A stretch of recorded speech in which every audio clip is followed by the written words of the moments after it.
Yo, what's up everybody? In this video, I'm gonna be showing you guys how you guys can delete your cameos on your Snapchat. So as you guys can see, this little, GIF looking thing and some, emoji looking thing with my face on it, that's what Cameo is called on your Snapchat. So these are all your cameos. So let's say you want to remove your face from all the cameos over here.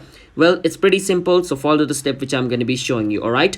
And before I show you the steps, if you guys are new to our channel, want to step, then don't forget to hit the like and subscribe to our YouTube channel with notification on so you guys can get notified for our future video. Now let's move on. Now to delete your cameos, you need to click on your profile picture or like your Snapchat's profile picture, alright? It's going to be an animated thing, so remember this, it's going to be on the top left corner. Click on it, and then at the top right corner, you're going to see the setting looking icon. Click on it. So you can see clear my cameo selfie over here option, so you can click on it and click on clear.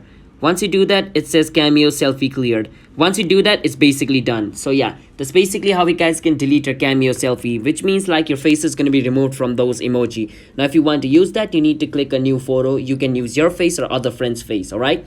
So that's how you guys can do it. So if you guys found our video helpful, then don't forget to hit that like and subscribe to